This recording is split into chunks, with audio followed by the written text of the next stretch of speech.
Boa noite. Boa noite.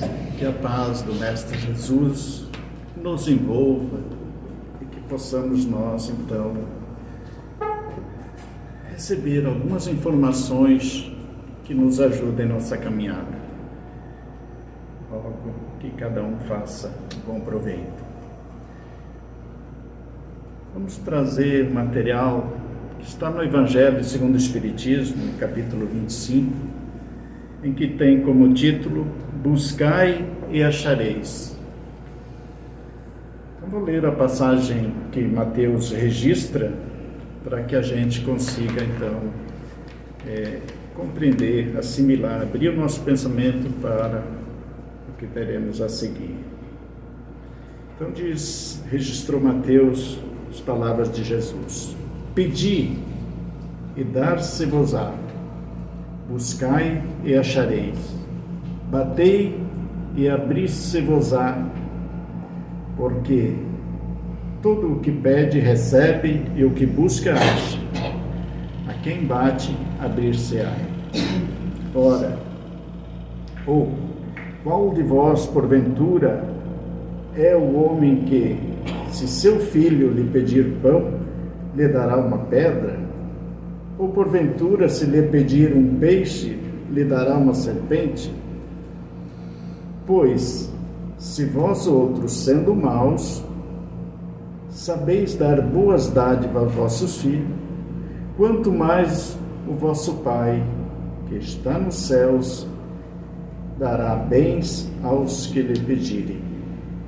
Então, Deus, a sua sabedoria infinita, e todas as virtudes no máximo, não iria nos dar algo que nos prejudicasse. Então seguimos. Então, do ponto de vista terreno, essa máxima, buscai e achareis, é parecida com ajuda-te que o céu te ajudará, que foi uma outra citação no outro momento do Cristo. E concentra o princípio da lei do trabalho, ajuda-te que ele te ajudará, que o céu te ajudará. E também nos traz junto a lei de progresso, visto que com o progresso, filho do trabalho, e é este quem movimenta as forças da inteligência. Então o trabalho é que desenvolve a inteligência. E aqui refletimos um pouquinho quanto da nossa criação conhecida. Leon Denis dá uma ideia para a gente compreender um pouquinho das fases que nós já passamos, lembrando que o princípio e o fim, que não é o fim, mas não nos é dado saber dessas coisas, o princípio. Mas, dentro do que conhecemos, então, Leon Denis dá uma pálida ideia para a gente, quando ele diz que dormimos no mineral, sonhamos no vegetal e agitamos-nos no animal.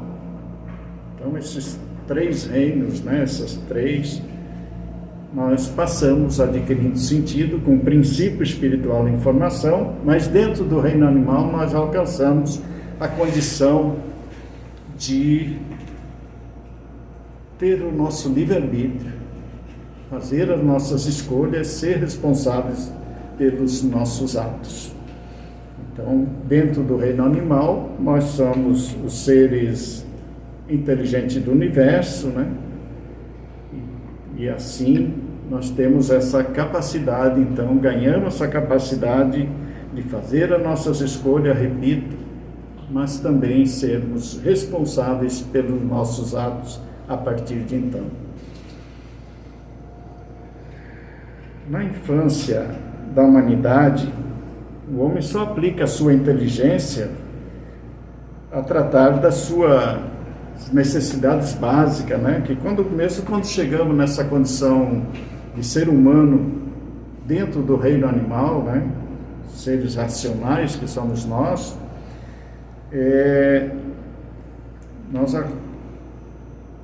alcançamos então essa condição.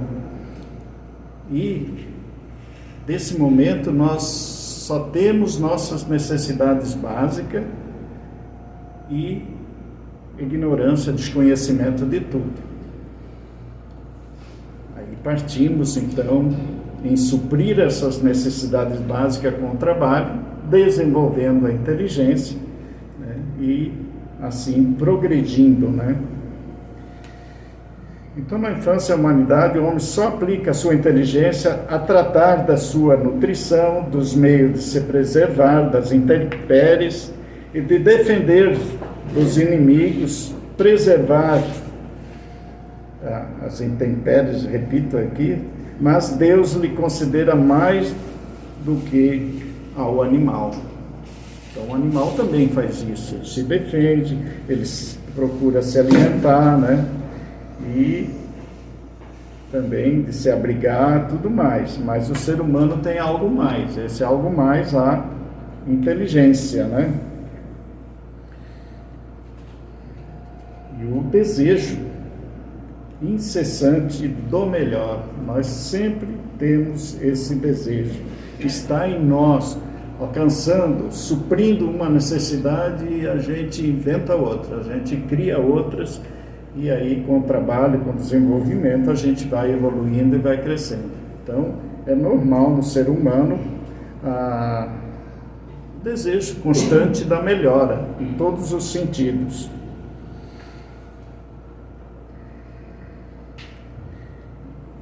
E esse anseio pelo melhor nos leva, então, a procurar os meios de melhorar a posição, o leva a realizar descobertas, a inventar coisas, a aperfeiçoar a ciência, pois o que lhe falta é o que ele procura, é justamente a sabedoria. Então, tudo isso vamos desenvolvendo para ir adquirindo a sabedoria. A sabedoria são também as verdades, né? O conhecimento com as verdades que para nós é sempre relativa, né? Sempre temos algo a crescer desde que, né, nos empenhamos para isso. Então sempre temos a melhorar, né? Pelas suas pesquisas, a inteligência se engrandece e a moral se apura. As necessidades do corpo sucedem à do espírito. Após a nutrição material surge a espiritual, e é assim que o homem passa da selvageria à civilização. Então, quando selvagem, ainda até o reino animal, né? A gente fala em reino nominal, mas não é bem, né? Somos todos animais. Até então a gente só tinha instintos, né? Só agia pelo instinto. E chegando à civilização, então aí já passamos a ter sentimentos, né? Embora muitas vezes nós agimos também com instinto. Isso quer dizer que estamos muito mais próximos do nosso início do que a nossa caminhada mais rumo à felicidade e ao crescimento. Mas o progresso que cada um realiza individualmente, né, durante a vida é quase nulo, imperceptível mesmo em grande número. Então o nosso progresso, se a gente olhar assim, é muito pequenininho. A moral mesmo é muito pequeno. A gente dificilmente consegue avaliar isso com presteza. Mas em verdade é isso, a gente melhora, progride muito pouco no sentido moral, né? Como poderia então a humanidade progredir sem a pré-existência e a reexistência da alma? Aqui a gente está falando, né, da reencarnação, que sem ela não tem como entender a justiça divina, e também sem ela nós estaríamos sempre na infância, né? Uma vez que as almas partissem cada dia para não mais regressar, a humanidade se renovaria com os elementos primitivos, ficando tudo por fazer, tudo por aprender e não haveria razão de estar o homem mais evoluído hoje do que nos primórdios do mundo. Estaríamos sempre na infância, se não houvesse a reencarnação. Estaríamos sempre começando a aprender, a desenvolver a inteligência, né? Desde que cada nascimento se teria de recomeçar todo o trabalho intelectivo, né? Tinha que recomeçar tudo. Mas voltando à alma com o seu progresso já realizado e adquirido, cada vez mais alguma coisa de novo tende a passar gradualmente da barbárie à civilização material e desta civilização moral. Então a gente vem num processo evolutivo. E, como disse, saímos da selvageria, né, do reino dos animais, e alcançamos então a condição hominal, vindo a civilização, né, e atendendo materialmente, já bem desenvolvido, se a gente olhar, né, está super desenvolvido em termos materiais, mas moral ainda temos muito a aprender a caminhar. Se Deus eximisse o homem do trabalho corpóreo, isso aqui é muito interessante a gente analisar, né? Se Deus eximisse o homem do trabalho corpóreo, seus membros ficariam atrofiados. E se dispensasse do trabalho intelectivo, né, o seu espírito permaneceria na infância, como até a gente comentou lá atrás, como se tivesse o instinto do animal. Por isso, fez do trabalho uma necessidade ao lhe dizer: busca e acharás, trabalha e produzirás, pois desta maneira serás filho de tuas obras, terás merecimento e serás recompensado conforme houverdes produzidos. Então, aqui nos dizendo que nós somos os construtores da nossa caminhada. Não vai cair do céu, como se diz, né? Não vai outro nos carregar para cima. Não, é um trabalho individual de cada um. E esse trabalho, né, é realmente um trabalho individual, em que nós devemos ir nessa busca. Pela adoção deste princípio, né, trabalha e produzirás, é que os espíritos nunca vêm poupar ao homem. A espiritualidade poderia nos dar tudo pronto, aí as descobertas, as invenções, a própria doutrina que é dos espíritos não foi dada assim de bandeja, como se diz, pronta, acabada, está aqui. Não, precisou todo um trabalho, uma pesquisa, muita informação que Kardec reuniu e depois codificou, conseguiu montar então a doutrina espírita, que está nessas 5 obras aqui. Então Deus não vem poupar ao homem o trabalho das pesquisas, trazendo-lhe descobertas, invenções já feitas e prontas a produzirem de modo a serem postas em execução, evitando-lhe o esforço e as corrigir, né, de deixar o trabalho de pensar. Se assim fosse, se eles nos dessem, né, de mão beijada, o mais preguiçoso dos seres poderia enriquecer, e o mais ignorante também poderia tornar-se rico, né?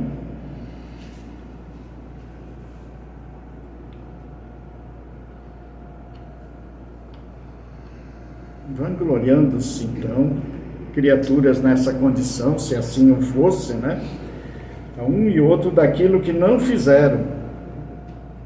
Então, poderiam se vangloriar de ter feito, mas não foi eles que fizeram. Os espíritos não vêm libertar o homem da lei do trabalho, né? Repetimos aqui, mas mostrar-lhe o fim a que deve atingir e o caminho que conduz, né? Dizendo-lhe: caminha e lá chegarás. Encontrarás pedras sob teus passos. Olha, e tiras tu mesmo. Não te daremos a precisa força, nós te daremos a precisa força, e se quiserdes aproveitar. Os Espíritos estão dizendo que vão ajudar, mas cabe a nós o trabalho de se mexer, de fazer a nossa parte. Como em tudo, né? Nada cai prontinho. Do ponto de vista moral, essas palavras de Jesus significam, aqui é interessante também a gente pensar: pedi a luz que vos há de esclarecer a estrada, e ela vos será concedida. Pedi a fortaleza para resistirdes ao mal, e ela vos será facultada. Pedi assistência dos bons espíritos, e eles virão acompanhar-vos, e qual ao anjo de Tobias, né, serão os vossos guias na caminhada. Pedi bons conselhos, e jamais eles vos serão negados. Batei a nossa porta, e ela vos será aberta, mas pedi-o com fé, fervor e confiança. Então, esse pedido nosso, até refletimos aqui, Deus podia, Ele tudo sabe, né? Ele sabe das nossas necessidades. Por que já não nos dá? Que nós temos que aprender a pedir. É um aprendizado nosso também. Então, Deus o sabe, mas Ele deixa por nós a iniciativa, porque sempre vai ter o nosso esforço ali embutido, né?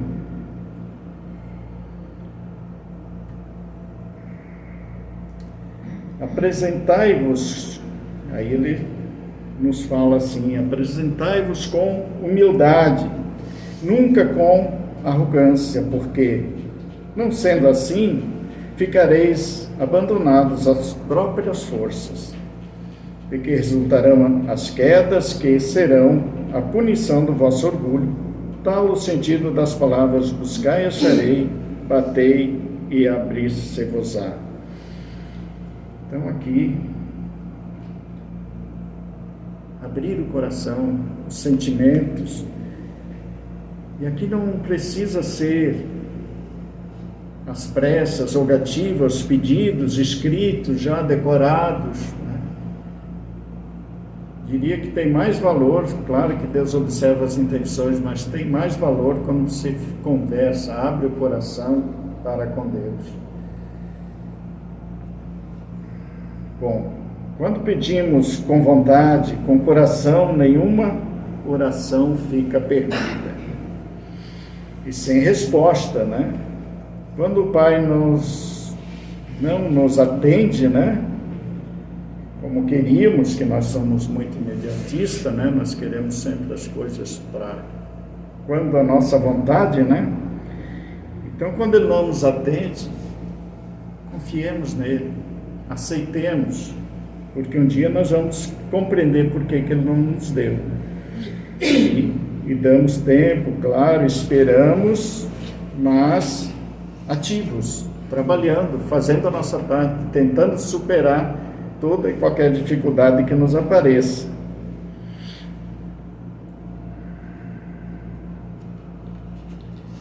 Será que paramos para ouvir, analisar as respostas celestes, as respostas que Deus dá aos nossos pedidos?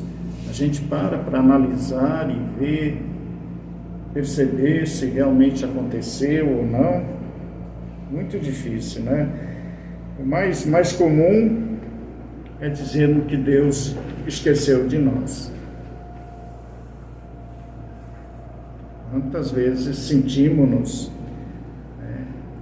queixosos, abandonados por Deus, esquecidos por Deus, quando jamais o Senhor deixa qualquer uma das suas criaturas, por pior que sejam os nossos olhos, é um filho de Deus e não estará abandonado, não estará esquecido, porque Deus tem um projeto para cada um, né, no sentido evolutivo, e todos vão chegar lá. Isso é fatal. Agora, o tempo, né, o que vão passar cada um, vai depender muito de si, do seu esforço, do seu querer. No livro Jesus no Lar, do espírito Neio Lúcio, em que ele foi nos arquivos da espiritualidade e lá resgatou o que acontecia na casa de Pedro, nos evangelhos que Jesus fazia sempre à noite. Então, ele registrou tudo nesse livro, Jesus no Lar. E para elucidar um pouquinho assim, de como as respostas de Deus nos chegam para a gente compreender um pouquinho, vou ler assim a narrativa completa para a gente absorver bem. Solicitando Bartolomeu esclarecimento quanto às respostas do alto, a súplica dos homens, respondeu Jesus para a elucidação geral. Então Bartolomeu perguntou, né, com esclarecimento quanto às respostas, e Jesus então contou a seguinte história. Antigo instrutor dos mandamentos divinos, ia em missão da verdade celeste, ele era um pregador, né? De uma aldeia para outra, profundamente distanciadas entre si, fazendo-se acompanhar de um cão amigo, né? Quando anoiteceu, sem que lhe fosse possível prever o número de milhas que o separavam do destino, e reparando que a solidão em plena natureza era medonha, orou, implorando a proteção do Eterno Pai, e seguiu. Então ele fez as suas rogativas, né? Estou com Deus, pediu amparo, pediu ajuda. Vamos ver se ele recebeu. Noite fechada e sem luar, percebeu a existência de larga e confortadora cova à margem da trilha em que avançava.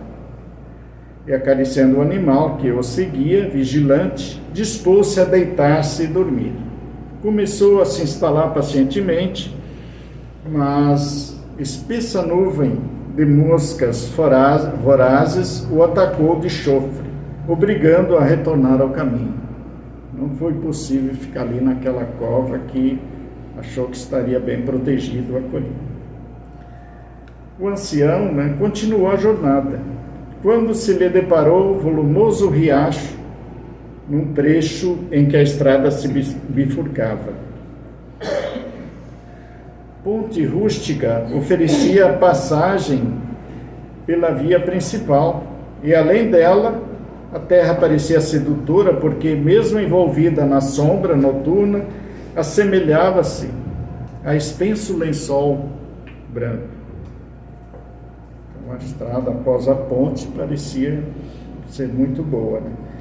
O santo pregador pretendia ganhar a outra margem, arrastando o companheiro obediente, quando a ponte se desligou das bases, estalando e abatendo-se por inteira no rio.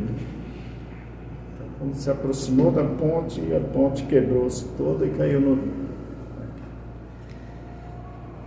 Sem recursos agora para a travessia, né, de noite e tudo mais, atravessar o riozinho, o velhinho seguiu pelo outro rumo.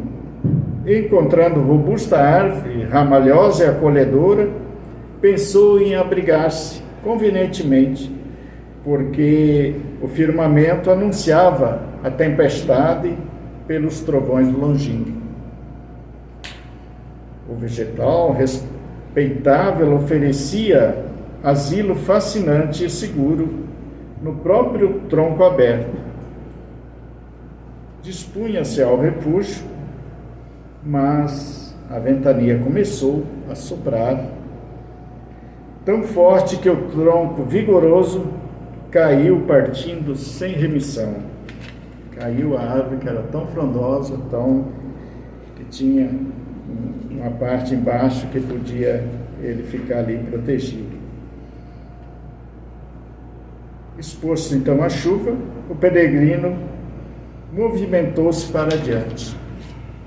Então ele seguiu por aquele outro caminho, né, já que não pôde atravessar a ponte. Depois de aproximadamente 2 milhas, encontrou um casebre rural, mostrando doce luz por dentro, e suspirou aliviado. Opa, tem um lugar agora para me abrigar, né? Pensou ele. Bateu a porta o homem ríspido que veio atender. Foi claro na negativa, alegando que o sítio não recebia visitas à noite e que não lhe era permitido acolher pessoas estranhas. Mais uma negativa, né? E aí a gente se põe no lugar, né? Só acontece coisa ruim, entre aspas, né? Mas para ele mesmo não sentia assim, né? Mas os fatos iam se sucedendo. Por mais que chorasse e rogasse, o pregador foi constrangido a seguir adiante. Então não teve jeito. Acomodou-se como pôde, então, debaixo do temporal, nas cercanias da casinhola campestre, né, meio próximo. No entanto, em breve espaço, notou que o cão, aterrado pelos relâmpagos sucessivos, fugia ao uivar, perdendo-se nas trevas. Agora ficou sem o cão também, né? O velho, agora, sozinho, chorou angustiado, acreditando-se esquecido por Deus. E passou a noite ao relento. Alta madrugada, até ouviu gritos e palavrões indistintos, sem poder precisar de onde partia. Intrigado, esperou o alvorecer, né, o amanhecer, e quando o sol ressurgiu resplandecente, ausentou-se do esconderijo, vindo a saber, por intermédio de camponeses aflitos, que uma quadrilha de ladrões pilhara, né, roubara a choupana onde lhe fora negado o asilo, assassinando os moradores. Então vejam, agora ele começa a compreender como que foi esse amparo divino, né? Como que aconteceu. Então, foi salvo, então, já nesse último asilo, né, que ele queria, uma pousada, né? Foi salvo, né? Repentina luz espiritual, então, lhe aflorou na mente. Compreendeu que a bondade divina o livrara dos malfeitores e que, afastando dele o cão que o uivava, lhe garantiu a tranquilidade do pouso. Então, quando o cachorro se afastou, o cachorro poderia denunciá-lo que ele estava ali, né? Se latisse e tal, né? Informando-se de que seguia na trilha oposta à localidade de destino, empreendeu a marcha de regresso para retificar a viagem junto à ponte rompida.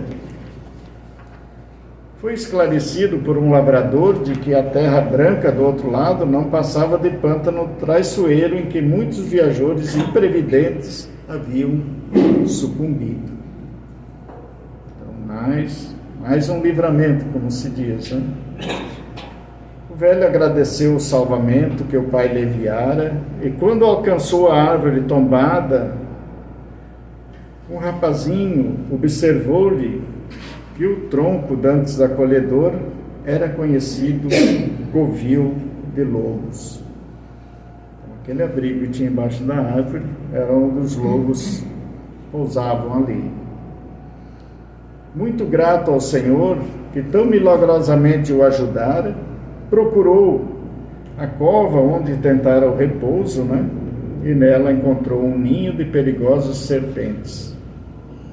Então vejam como que a bondade divina trabalha, né? Endereçando infinito reconhecimento ao céu pelas expressões de variado socorro, que não soube entender em princípio, né, de pronto, prosseguiu adiante, são e salvo, para desempenho da sua tarefa. Nesse ponto da curiosa narrativa, Jesus fitou Bartolomeu demoradamente e terminou: o Pai sempre ouve nossas rogativas, mas é preciso discernimento para compreender as respostas dele e aproveitá-las. E aqui a gente lembra, né, que nós sempre imediatistas, né, queremos que nós sejamos atendidos e não confiamos que Deus sabe e faz sempre o melhor por nós. Nós temos essa dificuldade ainda de ter essa fé firme, essa fé raciocinada, como a gente diz, compreendendo como age a misericórdia divina e nos fazermos merecedor desse amparo. Então, que possamos nós aí refletir um pouquinho sobre tudo aí que falamos, né, que lemos aqui da história de Jesus, lá do Evangelho no Lar, onde ele elucidou, né, e que possamos nós, então, estar mais atentos e mais confiantes na misericórdia divina. Muita paz a todos. Obrigado.